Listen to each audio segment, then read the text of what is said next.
Hi hello ನಮಸ್ಕಾರ ಗುರೂಜಿ, ಎಲ್ಲರಿಗೂ ಶುಭೋದಯ. ಶ್ರೀ ಬದ್ರಿನಾಥ್ ಟ್ರಾವೆಲ್ಸ್ ವತಿಯಿಂದ ನಮ್ಮ ಇವತ್ತಿನ ಡೇ 4 ಜರ್ನಿ ಸ್ಟಾರ್ಟ್ ಮಾಡ್ತಾ ಇರೋದು ಜೋಧ್ಪುರ್ನ ಫೋಟೋನಿಂದ. ಬನ್ನಿ, ಮೊದಲಿಗೆ ಹೋಟೆಲ್ನ ಹೊರಭಾಗ ನೋಡಿ ಬರೋಣ. ಜೋಧ್ಪುರ್ನ ಬಹು ಮಹಡಿಯ ಕಟ್ಟಡಗಳನ್ನು ವೀಕ್ಷಿಸಲು ತುಂಬಾ ಸುಂದರವಾಗಿತ್ತು ಮತ್ತು ಚೆನ್ನಾಗಿದೆ.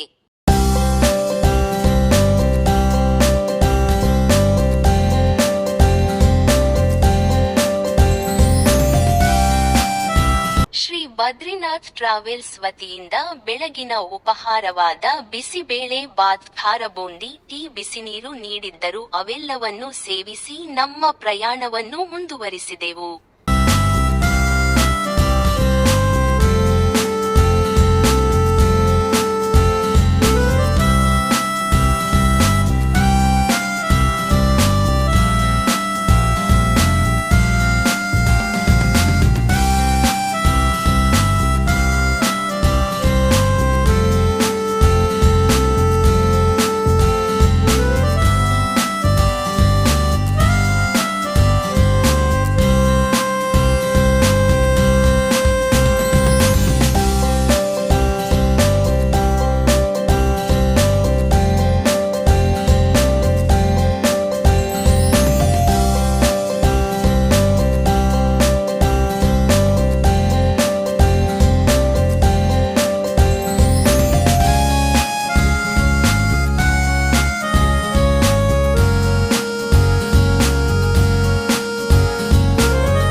ಈಗ ನೀವು ನೋಡುತ್ತಿರುವ ಸ್ಥಳ ಉಮೀದ್ ಭವನ್ ಪ್ಯಾಲೇಸ್. ಪ್ಯಾಲೇಸ್ನ ಮುಂಭಾಗದಲ್ಲಿ ಸೆಕ್ಯೂರಿಟಿ ಗೇಟ್ ಇದ್ದು ಯಾವುದೇ ತರಹದ ಮಾದಕ ವಸ್ತುಗಳನ್ನು ಪ್ಯಾಲೇಸ್ನ ಒಳಭಾಗದಲ್ಲಿ ನಿಷೇಧಿಸಲಾಗಿದೆ ಮತ್ತು ಪ್ಯಾಲೇಸ್ನ ಒಳಭಾಗವನ್ನು ವೀಕ್ಷಿಸಲು ಟಿಕೆಟ್ ಕೌಂಟರ್ನಲ್ಲಿ ಟಿಕೆಟ್ ತೆಗೆದುಕೊಳ್ಳತಕ್ಕದ್ದು ಹಾಗೂ ಮಹಾರಾಜ ಉಮಿತದ್ ಸಿಂಗ್ ಉಪಯೋಗಿಸುತ್ತಿದ್ದ ಶಸ್ತ್ರಗಳು, ವಸ್ತ್ರಗಳು, ಯಂತ್ರಗಳು, ವಾಹನಗಳನ್ನು ಪ್ಯಾಲೇಸ್ನ ಒಳಭಾಗದಲ್ಲಿ ವೀಕ್ಷಿಸಬಹುದು ಮತ್ತು ಅಲ್ಲಿನ ಇತಿಹಾಸ ತಿಳಿಯೋಣ ಬನ್ನಿ.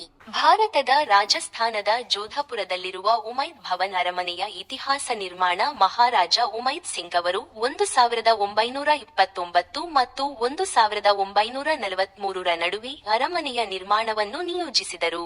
ಈ ಅರಮನೆಯನ್ನು ಪ್ರಸಿದ್ಧ ವಾಸ್ತುಶಿಲ್ಪಿ ಹೆನ್ರಿ ವಾಘನ್ ಲ್ಯಾಂಚೆಸ್ಟರ್ ವಿನ್ಯಾಸಗೊಳಿಸಿದರು.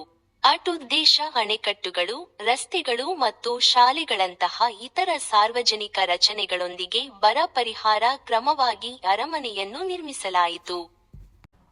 ಶೈಲಿ ಅರಮನೆಯು ಆರ್ಟ್ ಡೆಕೋ ಮತ್ತು ಸಾಂಪ್ರದಾಯಿಕ ರಾಜಸ್ಥಾನಿ ಅಂಶಗಳನ್ನು ಒಳಗೊಂಡಂತೆ ಭಾರತೀಯ ಮತ್ತು ಪಾಶ್ಚಾತ್ಯ ವಾಸ್ತುಶಿಲ್ಪದ ಶೈಲಿಗಳ ಮಿಶ್ರಣವಾಗಿದೆ. ಇದು ಗೋಲ್ಡನ್ ಹಳದಿ ಮರಳುಗಲ್ಲಿನಿಂದ ಮಾಡಲ್ಪಟ್ಟಿದೆ ಮತ್ತು ಸಂಕೀರ್ಣವಾದ ವಿವರಗಳನ್ನು ಹೊಂದಿದೆ. ಕೊಠಡಿಗಳು. ಅರಮನೆಯು 347 ಕೊಠಡಿಗಳನ್ನು ಹೊಂದಿದೆ. ನಿವಾಸ. ಈ ಅರಮನೆಯು ಜೋಧಪುರ ರಾಜಮನೆತನದ ಪ್ರಮುಖ ನಿವಾಸವಾಗಿತ್ತು. ಇಂದು ಮಹಾರಾಜ ಗಜ್ ಸಿಂಗ್ II ಮತ್ತು ಅವರ ಕುಟುಂಬವು ಅರಮನೆಯ ಭಾಗದಲ್ಲಿ ವಾಸಿಸುತ್ತಿದ್ದಾರೆ ಮತ್ತು ಉಳಿದವು ಪ್ರವಾಸಿಗರಿಗೆ ತೆರೆದಿರುತ್ತದೆ. ಹೋಟೆಲ್. 1978 ರಲ್ಲಿ ಅರಮನೆಯನ್ನು ತಾಜ್ ಹೋಟೆಲ್ ನಿರ್ವಹಿಸುವ ಐಷಾರಾಮಿ ಹೋಟೆಲ್ ಆಗಿ ಪರಿವರ್ತಿಸಲಾಯಿತು. ಅರಮನೆಯು ಸ್ಪಾ, ಯೋಗ ಸ್ಟುಡಿಯೋ ಮತ್ತು ಬಹು ಊಟದ ಆಯ್ಕೆಗಳನ್ನು ಒಳಗೊಂಡಂತೆ ವಿವಿಧ ಸೌಕರ್ಯಗಳನ್ನು ಒದಗಿಸುತ್ತದೆ. ವಸ್ತುಸಂಗ್ರಹಾಲಯ. ಅರಮನೆಯು ಖಾಸಗಿ ವಸ್ತುಸಂಗ್ರಹಾಲಯವನ್ನು ಹೊಂದಿದೆ. ಇದು ಮಹಾರಾಜ ಉಮೈದ್ ಸಿಂಗ್ ಮತ್ತು ಅರಮನೆಯ ನಿರ್ಮಾಣದ ಬಗ್ಗೆ ಪ್ರದರ್ಶನವನ್ನು ಹೊಂದಿದೆ. ಉದ್ಯಾನಗಳು. ಅರಮನೆಯ ಸಂಕೀರ್ಣವು 26 ಎಕರೆಗಳಲ್ಲಿ ಹರಡಿದೆ. 15 ಎಕರೆಗಳನ್ನು ಉದ್ಯಾನವನಗಳಿಗೆ ಸಮರ್ಪಿಸಲಾಗಿದೆ. ಉದ್ಯಾನವನಗಳ ಮೂಲಕ ನವಿಲುಗಳು ನಡೆಯುವುದನ್ನು ಪ್ರವಾಸಿಗರು ಸಾಮಾನ್ಯವಾಗಿ ನೋಡಬಹುದು. ರಾಶಿಚಕ್ರದ ಪೂಲ್. ಅರಮನೆಯು ರಾಶಿಚಕ್ರದ ಕೊಳವನ್ನು ಹೊಂದಿದ್ದು ಅದು ನಗರದ ಇತರ ಭಾಗಗಳಂತೆಯೇ ನೀಲಿ ಬಣ್ಣದ ಛಾಯೆಯನ್ನು ಹೊಂದಿದೆ.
ಭವನ್ ಪ್ಯಾಲೇಸ್ನ ವೀಕ್ಷಣೆಯ ನಂತರ ನಮ್ಮ ಪ್ರಯಾಣ ಉದಯ್ಪುರ್ ಕಡೆಗೆ.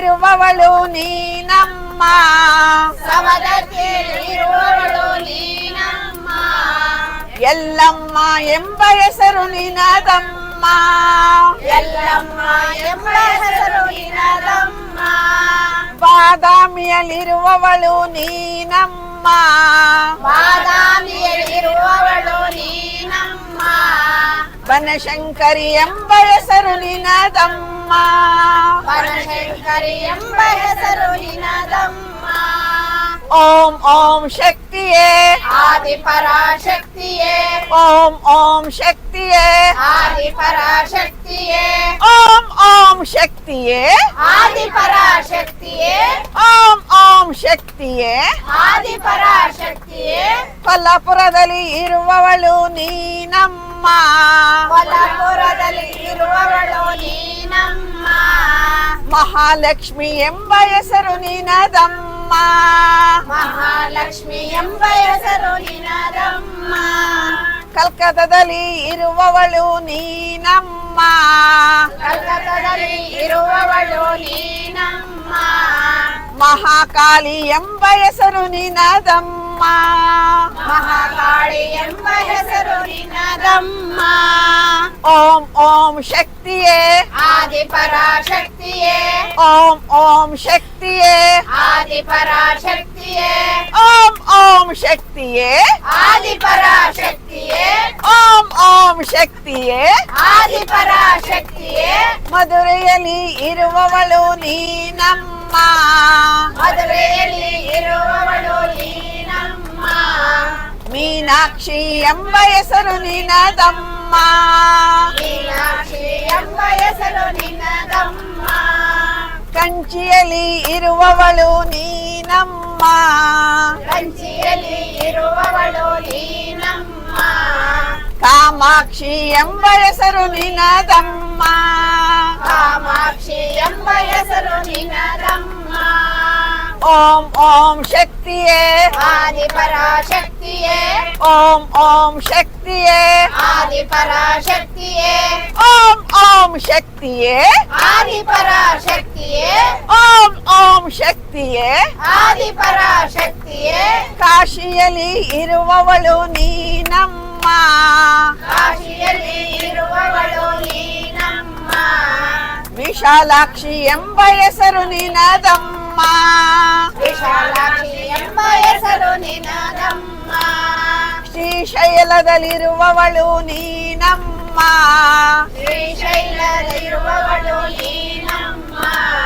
ಭ್ರಮರಾಂಬ ಎಂಬ ಹೆಸರು ನಿನದಮ್ಮ, ಭ್ರಮರಾಂಬ ಎಂಬ ಹೆಸರು ನಿನದಮ್ಮ, ಸಿಗಂದೂರಲ್ಲಿರುವವಳು ನೀನಮ್ಮ, ಸಿಗಂದೂರಲ್ಲಿರುವವಳು ನೀನಮ್ಮ, ಚೌಡೇಶ್ವರಿ ಎಂಬ ಹೆಸರು ನಿನದಮ್ಮ, ಚೌಡೇಶ್ವರಿ ಎಂಬ ಹೆಸರು ನಿನದಮ್ಮ, ಓಂ ಓಂ ಶಕ್ತಿಯೇ ಆದಿಪರಾಶಕ್ತಿಯೇ, ಓಂ ಓಂ ಶಕ್ತಿಯೇ ಆದಿಪರಾಶಕ್ತಿಯೇ, ಓಂ ಓಂ ಶಕ್ತಿಯೇ ಆದಿಪರಾಶಕ್ತಿಯೇ, ಓಂ ಓಂ ಶಕ್ತಿಯೇ ಆದಿಪರಾಶಕ್ತಿಯೇ, ಓಂ ಓಂ ಶಕ್ತಿಯೇ ಆದಿಪರಾಶಕ್ತಿಯೇ, ಓಂ ಓಂ ಶಕ್ತಿಯೇ ಆದಿಪರಾಶಕ್ತಿಯೇ, ಓಂ ಓಂ ಶಕ್ತಿಯೇ ಆದಿಪರಾಶಕ್ತಿಯೇ. ಹರಿ ಓಂ. ತೊರೆದಿದೆ ಮನವು ನಿತ್ಯ ನೆಮ್ಮದಿಗೆ, ಆ ತೊರೆದಿದೆ ಮನವು ನಿತ್ಯ ನೆಮ್ಮದಿಗೆ, ಕರೆಸಿಕೋ ಕಿಂಕರನವರ ರಾಣಿ ಅನ್ನಪೂರ್ಣೇಶ್ವರಿ, ಕಿಂಕರರ ಕೈ ಬಿಡದ ರಾಜರಾಜೇಶ್ವರಿ, ಶಂಕರನವರ ರಾಣಿ ಅನ್ನಪೂರ್ಣೇಶ್ವರಿ, ಕರೆಸಿಕೋ ಕರೆಸಿಕೋ ನನ್ನಮ್ಮ ನಿನ್ನ ಸನ್ನಿಧಿಗೆ, ತೊರೆದಿದೆ ಮನವು ನಿತ್ಯ ನೆಮ್ಮದಿಗೆ, ತೊರೆದಿದೆ ಮನವು ನಿತ್ಯ ನೆಮ್ಮದಿಗೆ. ಮಲೆನಾಡ ಹೊರನಾಡ ಸೇರಲಾರೆನು ತಾಯೇ, ದಾರಿ ಮರೆಸಿದೆಯಮ್ಮ ಈ ಭವದ ಮಾಯೆ. ಮಲೆನಾಡ ಹೊರನಾಡ ಸೇರಲಾರೆನು ತಾಯೇ, ದಾರಿ ಮರೆಸಿದೆಯಮ್ಮ ಈ ಭವದ ಮಾಯೆ. ಕಣ್ಣು ಕವಿದಿದೆ ಸುಖದ ಭ್ರಮೆಯ ಕರೆ ನೆರಳು, ಪಾದ ಸೋತಿದೆ ಮೋಹ ಬಂಧನದಳು. ಕಣ್ಣು ಕವಿದಿದೆ ಸುಖದ ಭ್ರಮೆಯ ಕರೆ ನೆರಳು, ಪಾದ ಸೋತಿದೆ ಮೋಹ ಬಂಧನದಳು. ಕರೆಸಿಕೋ ಕರೆಸಿಕೋ ನನ್ನಮ್ಮ ನಿನ್ನ ಸನ್ನಿಧಿಗೆ, ತೊರೆದಿದೆ ಮನವು ನಿತ್ಯ ನೆಮ್ಮದಿಗೆ, ತೊರೆದಿದೆ ಮನವು ನಿತ್ಯ ನೆಮ್ಮದಿಗೆ. ಶಂಕರಗೆ ನೀಡಿದೆ ಅಕ್ಷಯದ ಭಿಕ್ಷೆ, ರಕ್ಕಸರ ಕೊಂದೆದ್ದ ಲೋಕಕ್ಕೆ ರಕ್ಷೆ.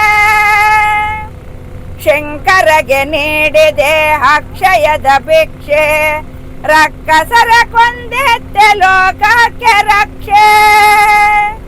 ಜಗವನೇ ತೋಗುವ ಜಗದೇಕ ಮಾತೆ, ನನ್ನ ಮೊರೆ ಕೇಳಮ್ಮ ಸೌಭಾಗ್ಯದಾತೆ. ಜಗವನೇ ತೋಗುವ ಜಗದೇಕ ಮಾತೆ, ನನ್ನ ಮೊರೆ ಕೇಳಮ್ಮ ಸೌಭಾಗ್ಯದಾತೆ. ಕರೆಸಿಕೋ ಕರೆಸಿಕೋ ನನ್ನಮ್ಮ ನಿನ್ನ ಸನ್ನಿಧಿಗೆ, ತೊರೆದಿದೆ ಮನವು ನಿತ್ಯ ನೆಮ್ಮದಿಗೆ, ತೊರೆದಿದೆ ಮನವು ನಿತ್ಯ ನೆಮ್ಮದಿಗೆ. ನಾನು ನನ್ನದು ಎಂಬ ಮಿಥ್ಯ ಮರೆಸಮ್ಮ, ನೀನೆ ಸಕಲವು ಎಂಬ ಸತ್ಯ ಮೆರೆಸಮ್ಮ. ನಾನು ನನ್ನ ಎಂಬ ಸತ್ಯ ಮೆರೆಸಮ್ಮ, ಮನದಲಾಲೆ ಸಯ್ಯ ಕೊನೆಗಾಣಿಸೋ, ಅನುದಿನವು ನಿನ್ನ ನೆನೆವಂತಾಗಿಸೋ. ಮನದಲಾಲೆ ಸಯ್ಯ ಕೊನೆಗಾಣಿಸೋ, ಅನುದಿನವು ನಿನ್ನ ನೆನೆವಂತಾಗಿಸೋ. ಕರೆಸಿಕೋ ಮನವು ನಿತ್ಯ ನೆಮ್ಮದಿಗೆ, ತೊರೆದಿದೆ ಮನವು ನಿತ್ಯ ನೆಮ್ಮದಿಗೆ. ಕರೆಸಿಕೋ ಕರೆಸಿಕೋ. ಶ್ರೀ ಬದ್ರಿನಾಥ್ ಟ್ರಾವೆಲ್ಸ್ ವತಿಯಿಂದ ಮಧ್ಯಾಹ್ನದ ಉಪಹಾರವಾಗಿ ಪಲಾವ್ ಮೊಸರು ಬಜ್ಜಿ ಮೊಸರನ್ನ ಉಪ್ಪಿನಕಾಯಿ ಸೇವಿಸಿ ಮತ್ತೆ ಪ್ರಾರಂಭಿಸಿದೆವು ಉದಯ್ಪುರ್ನ ಕಡೆಗೆ ನಮ್ಮ ಪ್ರಯಾಣ.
ನಾವು ಇರುವ ಸ್ಥಳ ಭಾರತದ ನಾಥದ್ವಾರ ಶ್ರೀನಾಥಜಿ ದೇವಸ್ಥಾನ. ನಾಥದ್ವಾರದಲ್ಲಿರುವ ಶ್ರೀನಾಥ್ಜಿ ದೇವಸ್ಥಾನವು ಹಿಂದೂ ದೇವರಾದ ಕೃಷ್ಣನ 14ನೇ ಶತಮಾನದ ಅವತಾರವಾದ ಶ್ರೀನಾಥ್ಜಿಗೆ ಸಮರ್ಪಿತವಾಗಿದೆ. ಈ ದೇವಾಲಯವನ್ನು 17ನೇ ಶತಮಾನದಲ್ಲಿ ಶ್ರೀನಾಥ್ಜಿ ಸ್ವತಃ ಸೂಚಿಸಿದ ಸ್ಥಳದಲ್ಲಿ ನಿರ್ಮಿಸಲಾಗಿದೆ. ಮೊಘಲ್ ದೊರೆ ಔರಂಗಜೇಬನಿಂದ ರಕ್ಷಿಸಲು ಕೃಷ್ಣನ ವಿಗ್ರಹವನ್ನು ವೃಂದಾವನದಿಂದ ಸ್ಥಳಾಂತರಿಸಲಾಯಿತು. ಶ್ರೀನಾಥಜಿ ಹೆಸರು ದೇವತೆಯನ್ನು ಮೂಲತಃ ದೇವದಾಮನ್ ಎಂದು ಕರೆಯಲಾಗುತ್ತಿತ್ತು. ಇದರರ್ಥ ದೇವರುಗಳ ವಿಜಯಶಾಲಿ. ವಲ್ಲಭಾಚಾರ್ಯರು ಅವರಿಗೆ ಗೋಪಾಲ ಎಂದು ಮರುನಾಮಕರಣ ಮಾಡಿದರು ಮತ್ತು ಪೂಜಾ ಸ್ಥಳವನ್ನು ಗೋಪಾಲಪುರ ಎಂದು ಹೆಸರಿಸಲಾಯಿತು. ವಿಠ್ಠಲ್ ನಾಥಜಿ ನಂತರ ದೇವರನ್ನು ಶ್ರೀನಾಥಜಿ ಎಂದು ಮರುನಾಮಕರಣ ಮಾಡಿದರು. ಶ್ರೀನಾಥಜಿಯ ವಿಗ್ರಹವು ಕಪ್ಪು ಅಮೃತಶಿಲೆಯಿಂದ ಮಾಡಲ್ಪಟ್ಟಿದೆ ಮತ್ತು ಕೃಷ್ಣನನ್ನು ಎಡಗೈಯನ್ನು ಮೇಲಕ್ಕೆತ್ತಿ ಮತ್ತು ಅವನ ಬಲಗೈಯನ್ನು ಅವನ ಸೊಂಟದಲ್ಲಿ ಮುಷ್ಟಿಯಲ್ಲಿ ಚಿತ್ರಿಸಲಾಗಿದೆ. ಅವನ ತುಟಿಗಳ ಕೆಳಗೆ ದೊಡ್ಡ ವಜ್ರವನ್ನು ಇರಿಸಲಾಗಿದೆ. ಔರಂಗಜೇಬನ ಕೊಡುಗೆ ಶ್ರೀನಾಥ್ಜಿಯವರ ಗಲ್ಲದ ಮೇಲಿರುವ ವಜ್ರವು ಶ್ರೀನಾಥ್ಜಿಯವರು ಮಾಡಿದ ಪವಾಡವನ್ನು ವೀಕ್ಷಿಸಿದ ನಂತರ ಔರಂಗಜೇಬ್ನಿಂದ ಉಡುಗೊರೆಯಾಗಿತ್ತು. ನಾಥದ್ವಾರ ಅವರ ಹೆಸರು ನಾಥದ್ವಾರ ಎಂಬ ಹೆಸರು ಸ್ಥಳೀಯ ಭಾಷೆಯಲ್ಲಿ ಲಾರ್ಡ್ಸ್ ಗೇಟ್ವೇ ಎಂದರ್ಥ. ಪಿಚ್ವಾಯಿ ವರ್ಣಚಿತ್ರಗಳು ಕೃಷ್ಣನ ಜೀವನದ ವಿವಿಧ ಅಂಶಗಳನ್ನು ಚಿತ್ರಿಸುವ ಸಂಕೀರ್ಣವಾದ ಕೃತಿಗಳಾಗಿವೆ. ಅವರು ನಾಥದ್ವಾರ ಸಂಸ್ಕೃತಿಯ ಪ್ರಮುಖ ಭಾಗವಾಗಿದೆ ಮತ್ತು ಪ್ರಪಂಚದಾದ್ಯಂತ ಹೆಚ್ಚಿನ ಬೇಡಿಕೆಯನ್ನು ಹೊಂದಿದ್ದಾರೆ. ಜನ್ಮಾಷ್ಟಮಿ, ಹೋಳಿ ಮತ್ತು ದೀಪಾವಳಿಯಂತಹ ಹಬ್ಬಗಳಿಗಾಗಿ ಪ್ರತಿ ವರ್ಷ ಸಾವಿರಾರು ಆರಾಧಕರು ನಾಥದ್ವಾರಕ್ಕೆ ಭೇಟಿ ನೀಡುತ್ತಾರೆ.